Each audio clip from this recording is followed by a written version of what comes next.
How is everybody tonight? Really delighted to have you here. Let me do a little more introduction of our panelists, and then we'll get right into the questions. And as I said to them when I kept trying to interrupt the conversation they were already having backstage, let's not leave it in the green room, but to have as free-flowing a conversation as we can. So let me start with V. Spehar. V, sitting next to me here, invented Under the Desk News on January 6th, 2021, sure right? Yeah. Now has a mere 4.7 million followers. Time 100 Most Influential Creator, Harvard Shorenstein Fellow, I believe. Fantastic work, so welcome, V. Thank you. Next to V is Emily Austin, and when the Paley Center booked this, and they told me Emily would be here, I said, that name sounds familiar to me, because I don't think the Paley Center folks knew. Emily is a former student of my school. She was an undergraduate at the Lawrence Herbert School of Communication at Hofstra. Like a lot of students that year, unfortunately, she was sent home for COVID. But instead of wasting her time, she amassed 500,000 followers in her time away.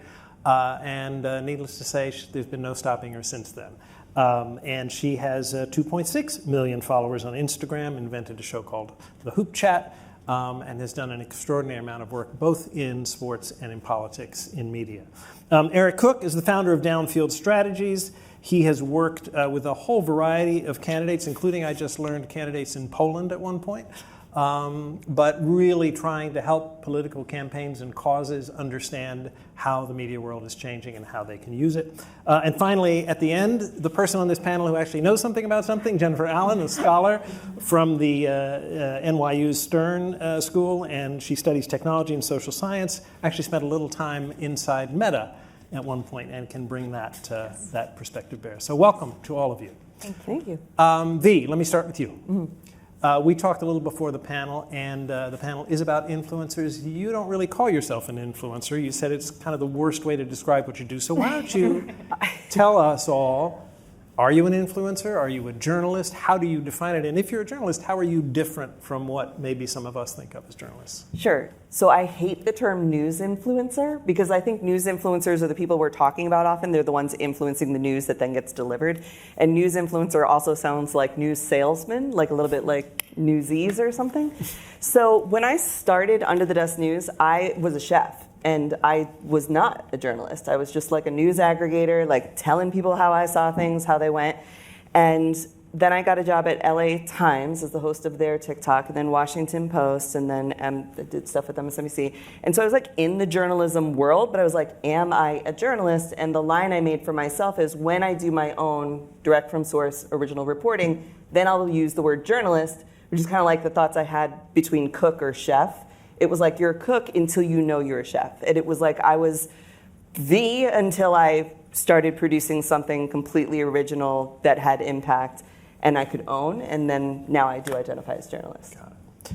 Emily, you have done both sports and politics. You told me that that balance has shifted at different times. You've been very vocal on Israel-Palestine lately. Your balance of content waxes and wanes.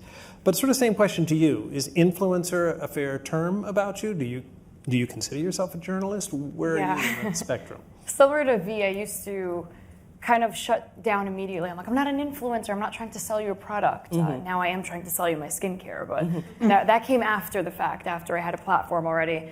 I always just wanted to be doing what I like to do on television and gain a bigger platform and connect with my audience.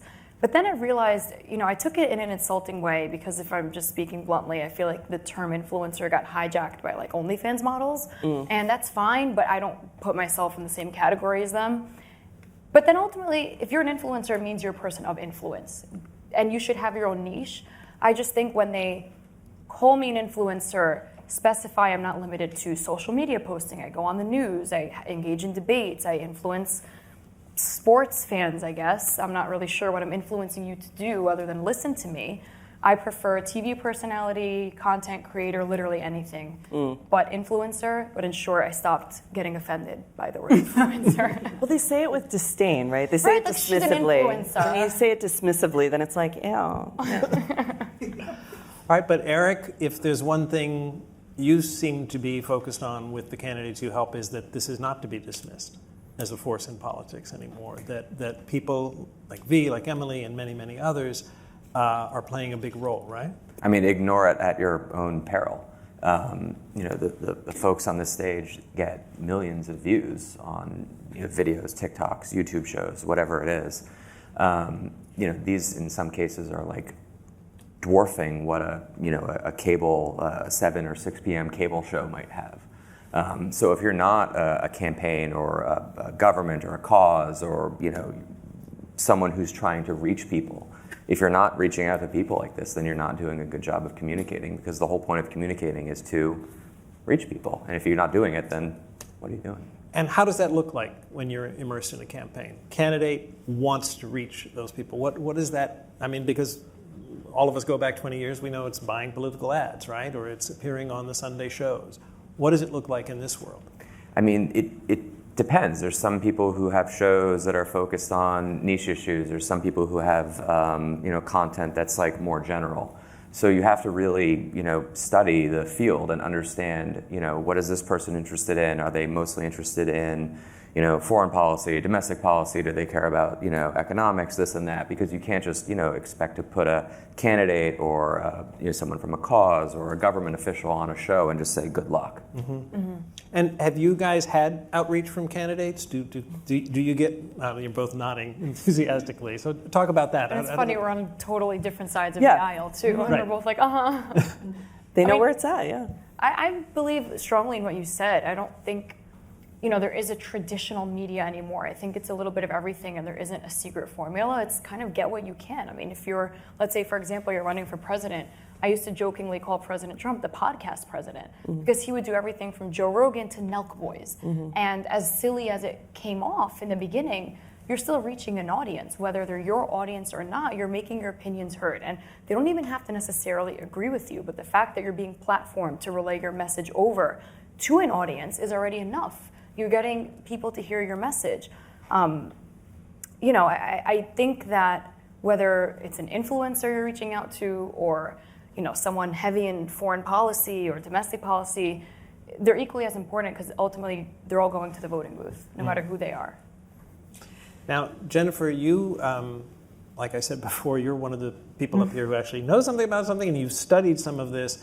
One of the things I was surprised at is some of your research has indicated that this phenomenon isn't actually penetrating as deeply as maybe some of us would have thought. Yeah, I mean, I think that one important thing to always remember is that, the people in this room, the people who are interested in news, the people who follow the news are weird. This is, we're the weirdos. Fact. The vast majority of people don't care about the news at all. And so we have, data that shows that 44% of people consume no news links online at all in a month. Is there another study that they're significantly happier than the rest of the planet? And yeah, there maybe is like some studies that like there is a correlation. And so I think that that's always important to remember, is that, we're talking about getting a lot of views, and these numbers can seem really big, but in the grand scheme of the total amount of content that people are seeing on social media, on TV, online, just browsing, news is a tiny proportion of that content. It's entertainment, it's Netflix, it's gaming, and so it's always important to remember that news is not everyone's life, and 20% of people consume 80% of news, and the 20% are in this room maybe, but again, it's not as important as people might assume. And then also, I think to your point, and I think that you were getting at, television and kind of traditional forms of news continue to be important. They're less important than they used to be. The viewership is down and decreasing, but to kind of ignore social media at your own peril, but also ignore mainstream media at your peril as well. Yeah. And so, Emily, let me ask you about that, because the clips we were watching of you appear on television, traditional mainstream television, quite a bit. Is that part of your distribution, so to speak? Would you be as successful if you didn't have that part of your media portfolio?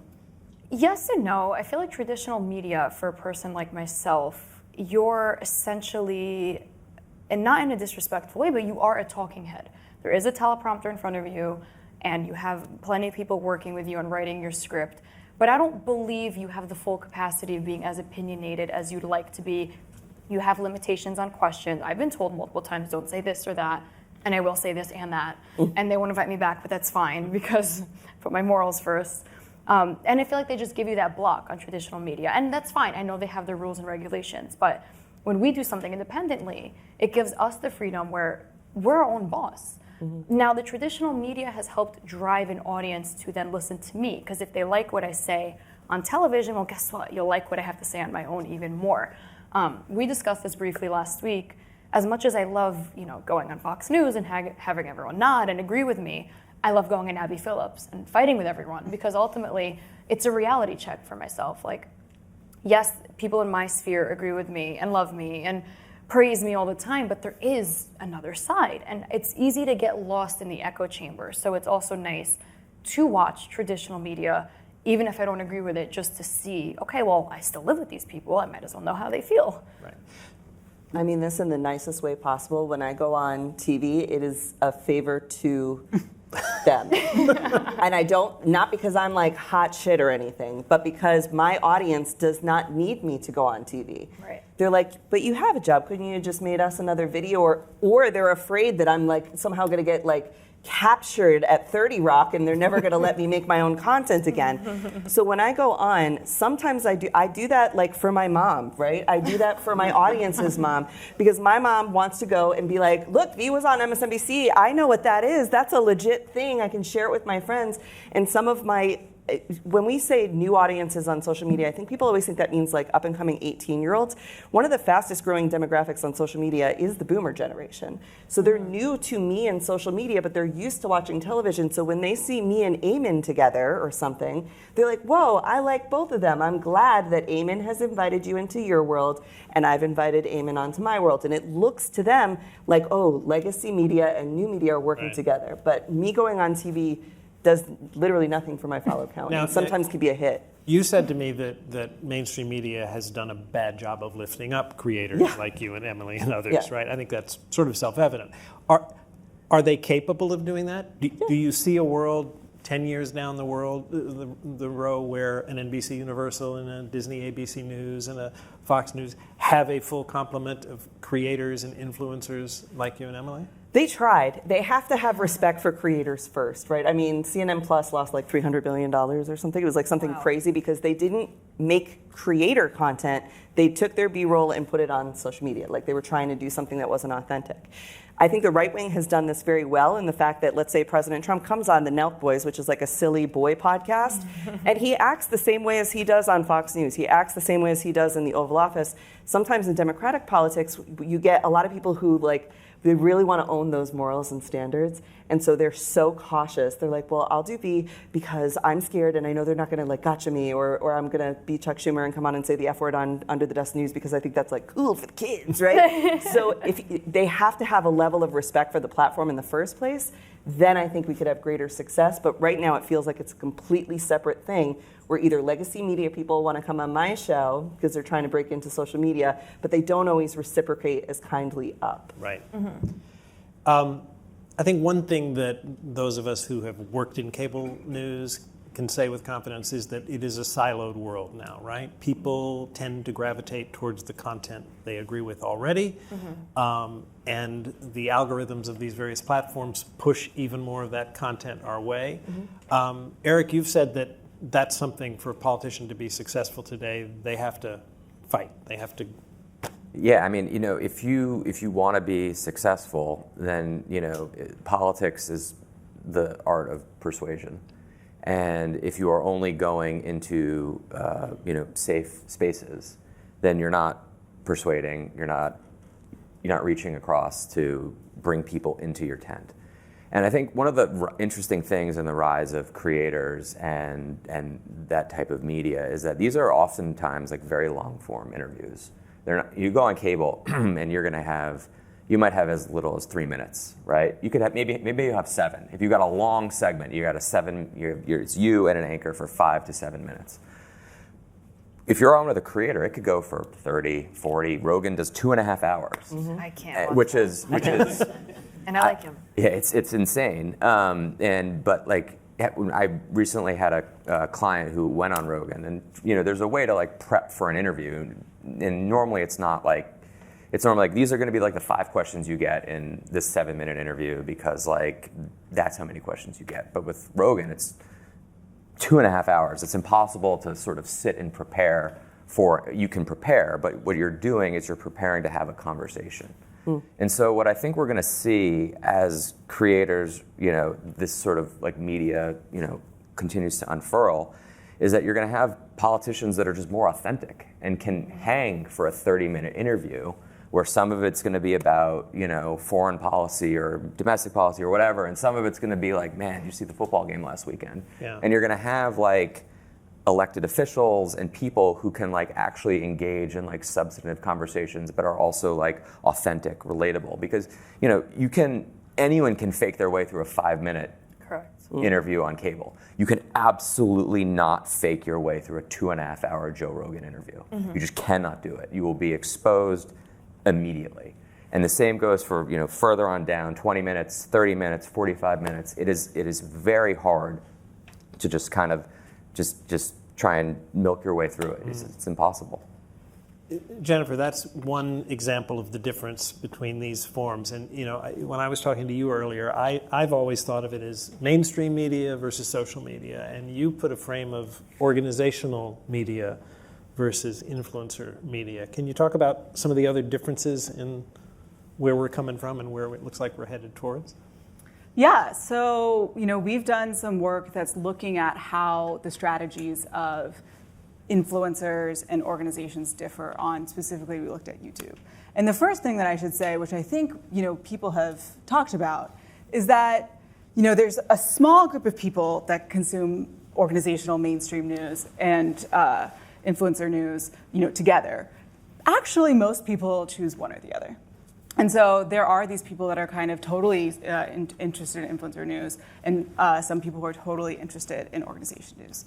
And the people who are more interested in the influencer-driven news tend to be, unsurprisingly younger and maybe less college educated.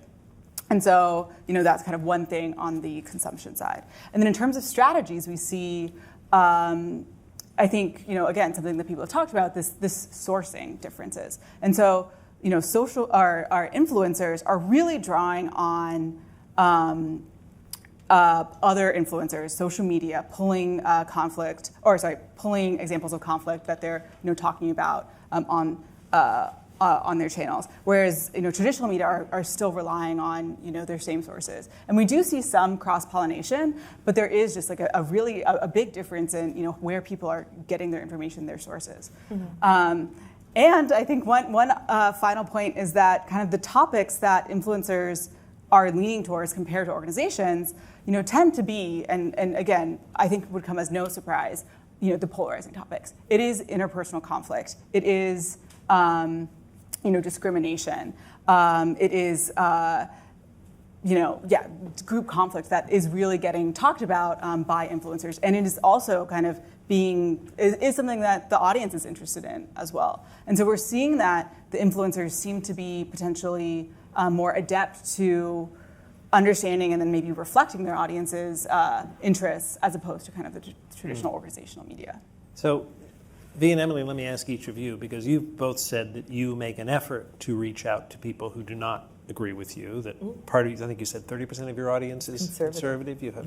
I'm going to start watching. I like you. Yeah. I feel like, we'll do collabs. Yeah, they were talking about a collaboration to do with football on the way in. And it was about being rivals, though. Like, I like the Bills and she likes the Pats, right? This is good banter. Yeah. But what do you actually do to do that, to reach those people? Because it seems to me it's incontrovertible that the platforms you guys are on, their business is built on finding somebody who agrees with you and who shares your outrage when you're outraged at something and tries to amp that up. I mean, that seems to be the formula. I just tell the truth, and I talk about stuff that conservatives are interested in. Like, I was embedded in the DOD under Biden. And so they were interested in that. And I'm not saying the liberal soldiers, so nobody cared. I don't make it a thing, so I think it doesn't become a thing. Now, some of my content is very was very pro-Kamala or is like completely pro-choice, totally obviously I want to stay gay married, right? So like those topics, even my conservative audience is like, well, we'll let her have that one, But it's because 90% of the time when I'm talking about something, I'm just talking about the truth of what that thing is without making it a me versus you thing. And some of the stuff I talk about is cool to people on the other side. Yeah. How about you, Emily? I believe it's going a bit off of what Jenny said. I think someone's following you. If you're an influencer, they're following you because they like you. Whether they saw you on traditional media or they saw you collaborating with someone, ultimately, if they like what you have to say, even though, like you said, sometimes it's only 2 minutes on air, I think they're curious to hear more. Now, the way I do that is I'm perceived as this extremist, Zionist, MAGA, white supremacist. I don't know how the hell that reputation came about. I proudly voted for Trump. I proudly support Israel. But ask me about other things, too. I'm pro-choice. I'm pro-gay marriage. My nickname is PETA amongst my friends because I advocate more for animal rights than human rights at times.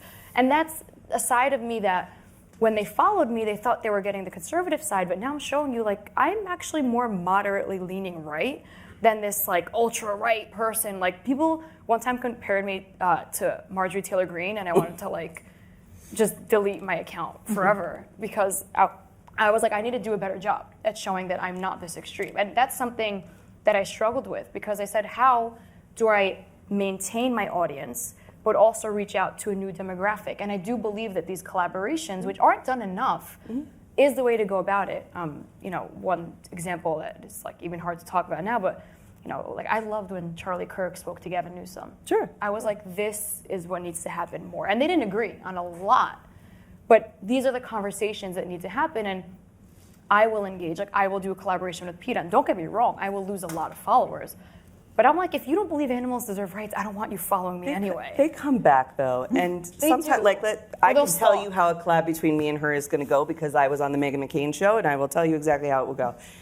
They're like, I'm so glad you talked to Emily because my sister is super MAGA and I'm not, and I just want to like be able to talk to her. And I feel like you guys found some stuff that maybe I can find common ground with my sister who's Republican and I'm Democrat. I think families are much more mixed than they're giving credit for. And so even when I talk to like Republican older male politicians, they're like, that's my dad's favorite guy. I'm so glad you talked to him. So I think we have to do more of that, and it's maybe going to come.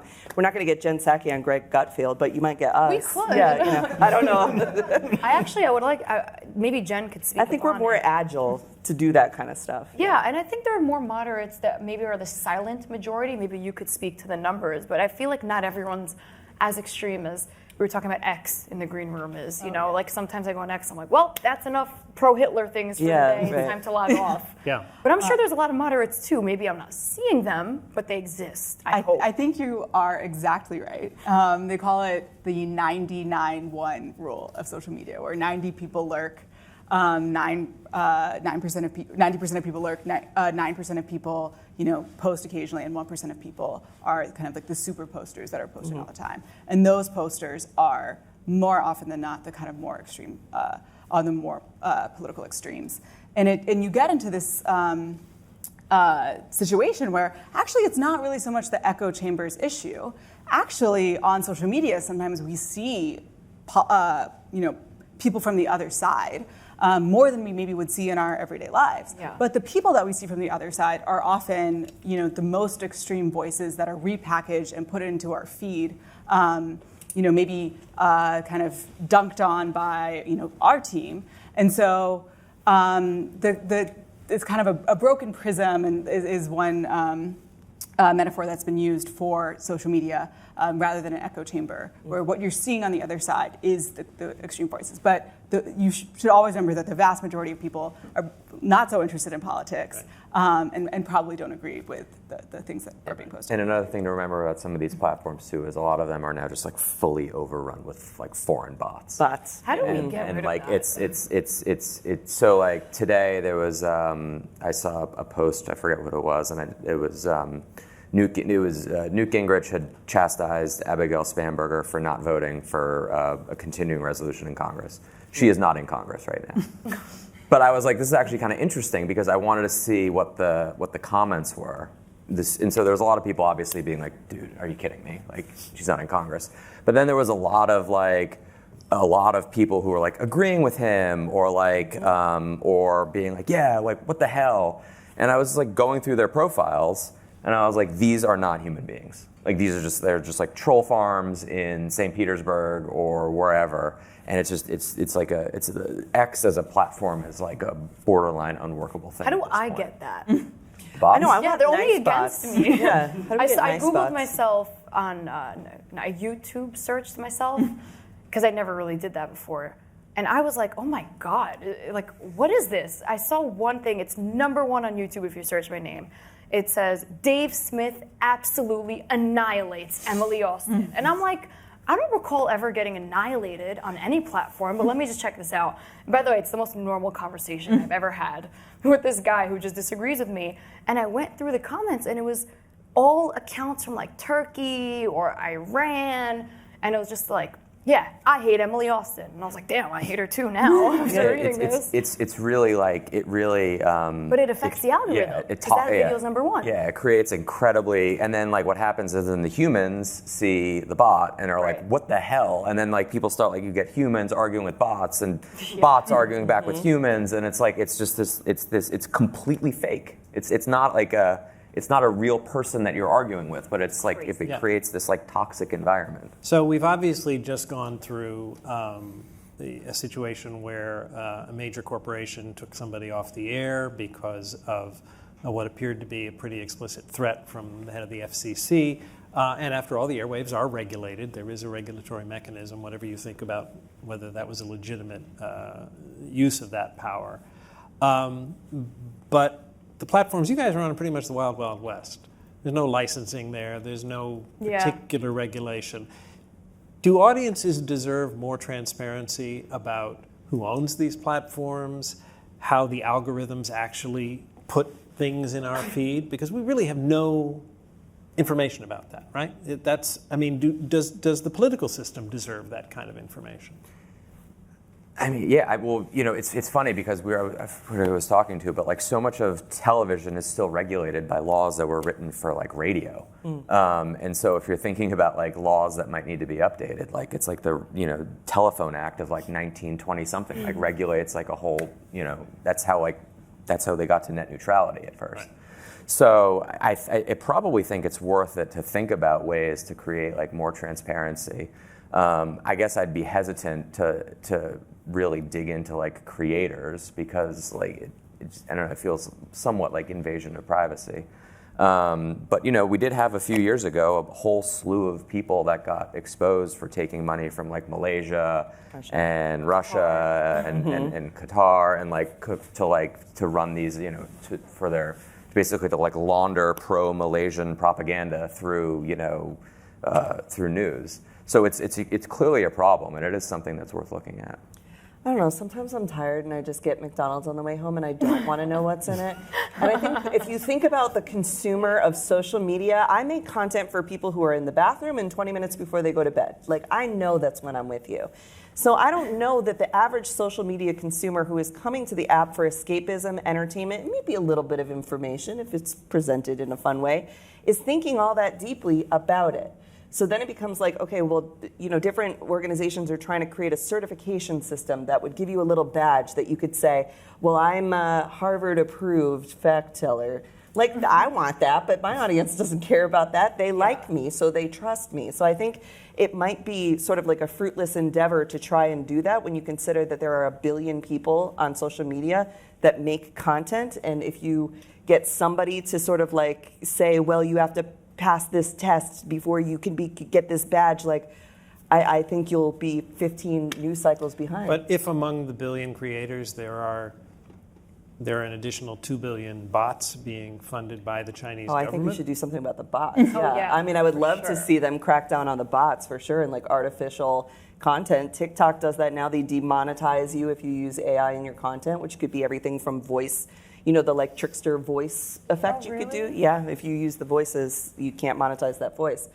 I think that is something that the government should certainly do as like a public health and safety issue, but I don't think you'll get creators to sign up to say like, I'm going to pass some bar to be considered good enough. What about you? My take is that I think if somebody cares enough, you'll find out what's really going on. Yeah. I've never really consumed content and wondered, okay, well, who's behind it? Except for when I strongly disagree and it's like a big pivot in the person's usual opinions. I'll give you a really good example. We discussed it briefly last week. There was a creator who was very apolitical, and I don't care. Theo Von, right? He was just, I don't know, apparently he's a comedian. I don't consume long form. I like TikTok. And suddenly I saw that he really started weighing in on the Israel-Palestine conflict. And I was like, I'm okay with people having differing opinions, like that's just the way the world turns, but where did this come from? And I'm like very nosy, and I know private investigators, and I'm like, I'm having a slow week. Let me just dig into this a bit. Then I remember when I went to Qatar, I followed the Minister of Tourism, Minister of Culture, but he has a very, very small private account. I stalked his account, and lo and behold, he was with Theo Von the week before, and conveniently just got a large sum of money and then suddenly started speaking on very anti-Israel things. And I'm almost like, you know what? If you genuinely hated Israel, fine. At least I respect you for having your own opinion. But knowing that you met this guy that I met in Qatar, who does it for the wrong reasons and is paying you for it, I can't respect that opinion, nor will I take you seriously. But the mass public doesn't know that, and I'm not going to make it my identity to start canceling this guy, because guess what? A lot of people agree with him. They just don't know it's for the wrong reasons. And I find that often. Like, I looked into Candace Owens, squeaky clean. I just hate her. I looked into Tucker Carlson, funded by a guy from Pakistan and pushing very anti-American agendas recently. And I think if a consumer of content cares enough, they'll find it. But out of the hours of content I watch, I could not care less who's behind it most of the time. Eric, you think that's true? That if you're persistent enough, you can figure out what's real and what's not in this world? Yeah, yes and no. I think to the point that you might just like come across something and take it as truth and just sort of like move on with your life. It is very hard. 35 years ago, you had ABC, CBS, and NBC. You had a few major national newspapers, regional newspapers, and they were sort of it. And there was a sort of traditional media that existed in this country with like sort of like guardrails or guardians or whatever. That as like an institution is actually somewhat of an abnormality in this country. We, sort of before World War II, we had an incredibly partisan media. In some ways, it wasn't digital, so it wasn't like in your face every minute, but you could get a morning newspaper in New York that was like the newspaper for the Whigs. You could get an afternoon newspaper that was for, other political parties. There was all sorts of sort of choose your own adventure news. So this sort of like just the facts, sir, news is not like, is a fairly like new thing. Partisan media is what essentially got us into the Spanish-American War. So I do think but backing up, I do think it's hard for people to understand. Like it is becoming difficult to separate fact from whatever the heck it is, because like we've talked about, like weird funding mechanisms that influence people. People who are deliberately deceptive about, who are not just partisan, but are intentionally deceptive and are trying to actually like steer people away from like absolute, abject truth. And then it becomes this just barrage in people's heads. And I think it's very hard for people. I don't think human brains are like have caught up to this ability to just like, you pull out your iPhone, you have every piece of information in human history in an iPhone, right? Like that's crazy. And so like, I don't know if our brains are like structured well enough yet to sort of process all of that. Yeah, I have to say I was thinking about this, what was it, yesterday, the day before, when the President of the United States stood up and declared over and over and over again that Tylenol causes autism. And I thought to myself, now what does a young pregnant woman do now to research that question? And yeah, I guess you start Googling and you will see a sea of papers that you don't really know much about, that are very difficult to comprehend even. That's if you even get there. If you even Right, get to you the get research there, right. paper. Or right? do you just You have to go say- through 20 pounds of crap to get to like a Harvard newspaper, Harvard research newspaper. There might be 30 Reddit threads in front of you Yeah. that are like, actually Tylenol also causes plane crashes. Right. Like who knows what you're going to have to get through just to get to something that's like factual and has been reviewed. Yeah. Well, that's And- the AI issue, though. So at Yeah. the Clinton thing earlier, one of the speakers was saying that the competition isn't actually new media versus legacy media, it's all media versus AI summaries. Yeah. And now when you go to Google and you say, does Tylenol cause autism, what you get is the AI summary, and people are done after that. Yeah. They're not even getting to the articles anymore. They haven't gone to search that in Right. TikTok and see a couple videos. The AI It- summary is going to kill us. Right? I Yeah. mean, we've spent, 25 years on search engine optimization, Yeah. and in a matter of months, it's basically, forget about Out the it. window. Jennifer, you, again, have done some very interesting research, and you found an interesting correlation between the quality of content and the level of engagement, right? Yes. And again, it might not be a surprise, but low quality content, if you post low quality content, then it usually gets more engagement than when you post higher quality content. And we see this actually persistent pattern across platforms. And so even left-leaning platforms, even right-leaning platforms, we see this correlation where if you are a creator and you're trying to get engagement, low quality content ends up getting more engagement than high quality content. What do you And so mean by low quality content? So we use, this is like all link content, and so we're using kind of ratings of the domain quality. And so, that could be controversial because maybe the experts whose ratings we're using could be biased, but we also do it with kind of like politically balanced crowds as well in terms of rating the quality. I just didn't know if you of meant like somebody using their phone versus a DSLR No, camera. no. Like, what do you Yeah, mean by that's low a good- quality Video content? quality, no. No. It's I not meant, video quality. It's not audio video quality. Yeah. Oh, okay. My Sorry. video would have Clear. been Yeah. I was about to say yours was better than mine. No, in terms of it kind of more misinformation, more sites that post more misinformation and are traditionally thought of as or rated as less trustworthy, more likely to post misinformation. Those kinds of sites do get more engagement. Like Daily Beast does better than Washington Post type thing, you mean? Like, Yeah, I mean, I would say like Breitbart does better Breitbart than the does New York better. Times. Got it. Yeah. And so when it comes to getting engagement, when it comes to getting Right. eyeballs on social media, and I think that's also true not just of link content, but other types of content as well, which is that being sensational, saying something new that is maybe not as solidly supported by facts, that is the kind of stuff that is getting attention, but is kind of the fact-based reporting that is slower, it is not able to kind of get as much traction sometimes. And so we are seeing, so it is kind of a challenge, I think, because it doesn't seem to be that it's the algorithms that are, driving this affinity. It seems like it's something that people like. Yeah. And so how do we kind of combat that? I was telling Jennifer earlier, I taught a special seminar a couple of years ago in trust in media.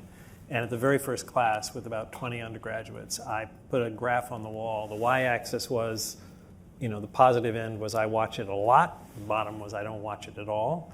And then on the XY axis, it was ranged from I don't trust it at all to I trust it a lot. And then I gave them color-coded Post-its for 15 different platforms and media outlets. And it reflected what you said. The things they trusted the least were the things they tended to watch the most. So funny. Not that they weren't aware that they didn't trust it, but it was more entertaining, it was more engaging, the form factor was better. So they trusted the New York Times and the Wall Street Journal, but they didn't spend a lot of time there. Interesting. Do you think that's a paywall issue too, though? It might have been that as well. Yeah, it could have been. That's a good point.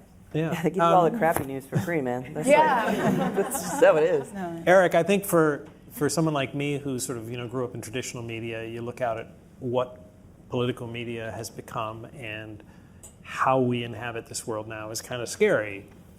But some of the things you've said, like a politician actually has to sit down and make sense for 2.5 hours, not just stonewall on 2 questions for 3 minutes on Meet the Press. Where does this shake out for you as someone who's in this space every day? Is it going to be okay? Are you positive about it, or are you worried? I mean, I do think it'll be okay, and I am somewhat optimistic about the fact that I said that I think that you're going to tend to get elected officials who are more authentic, who can engage in more substantive conversations, because as the expectation rises that, you know, the next person to be president or senator or governor or mayor of New York City or whatever is going to have to run the gambit of not just a 5-6 minute segment, but is going to have to sit with people and have long conversations where they're just going to have to show who they are. And, you know, like I said, you can fake it through a short one, but you can't fake it through a long one. And so I do think that in the end, it should lead to people who are in it for the right reasons, because, you know, you will just be exposed. And the more, if you're a candidate that goes on a show and you just bomb it, like, and you can't do that, then, like, you're probably not going to win some of these races. Does anybody come to mind lately?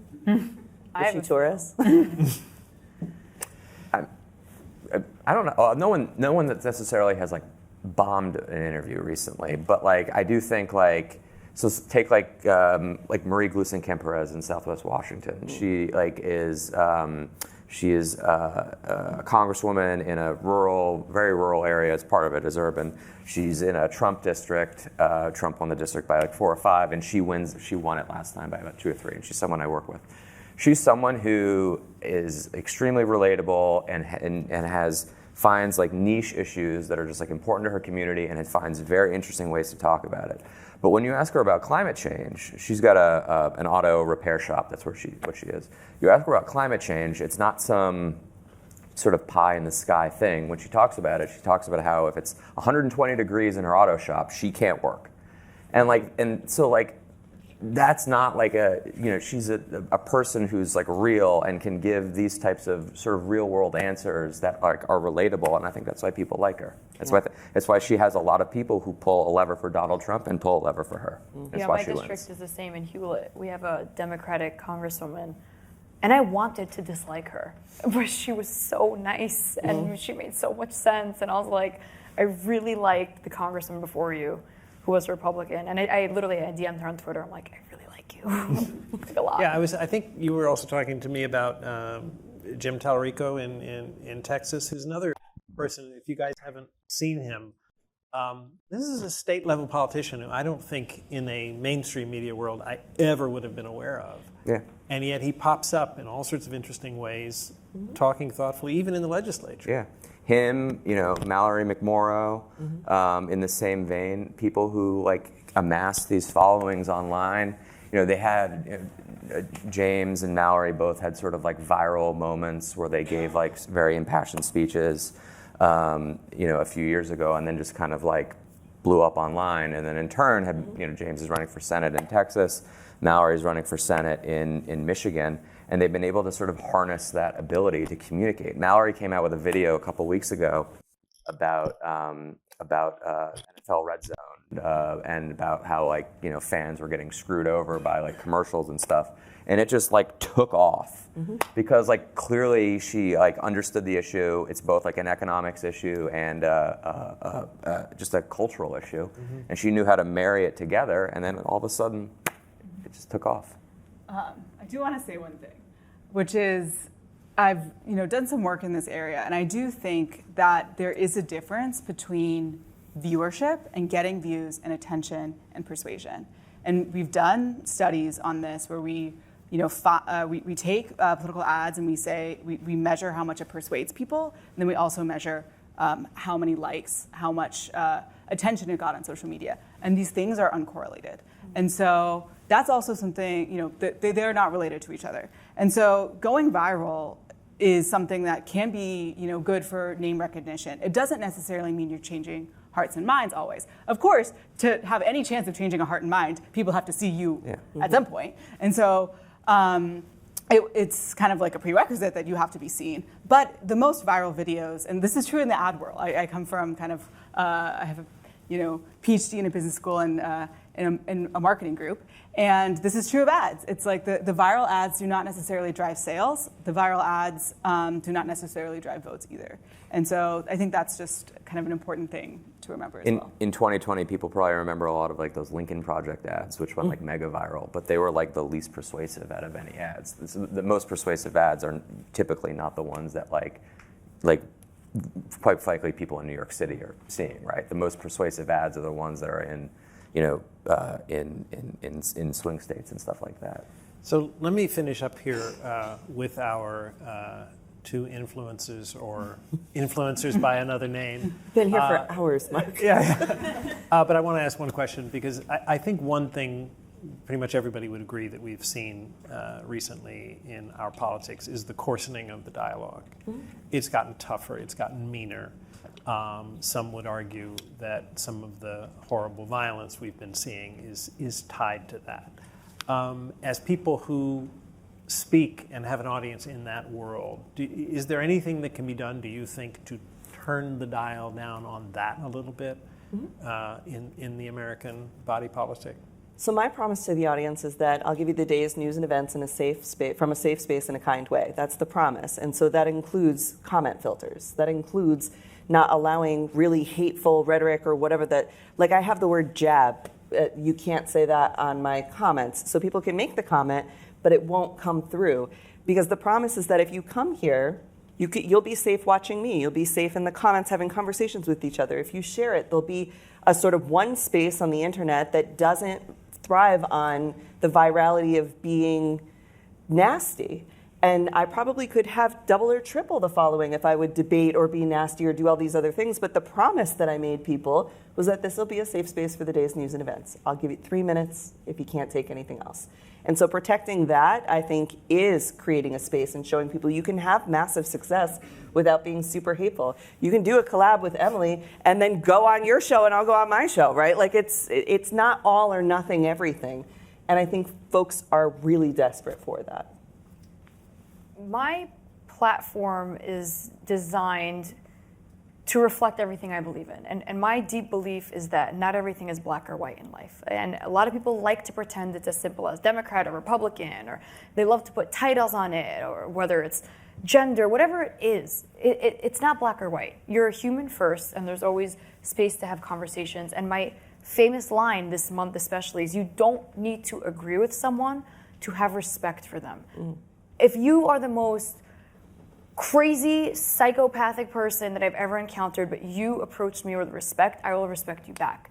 You know, a lot of people assume because I'm so conservative, like that just by default I'm transphobic or homophobic because I support Donald Trump or because I support this and that. And I'm like, just have a conversation before you paint titles. And I believe you judge a person by their character, and that's what I reflect online.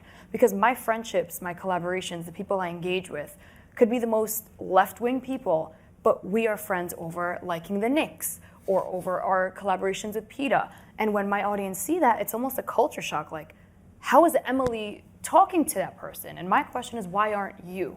And I think the problem, and it's funny because we're the influencers, is that people are too online, that they don't want to get out of the echo chamber or the extreme opposite of it and go engage with people who disagree with them. Because you'll find that there's a lot more you can agree on than disagree on if you want to put yourself at the table to have a conversation. And too many people find comfort in their echo chamber to want to leave it. So I really encourage people to go out there, just touch some grass, turn the phone off. Look at a tree. I don't know, observe the Sabbath, do something, you know, and just log off for a period of time, because you'll realize Great. we're not all that different. V, Emily, Eric, Jenny, thank you very much. Great conversation. Thanks, Mark.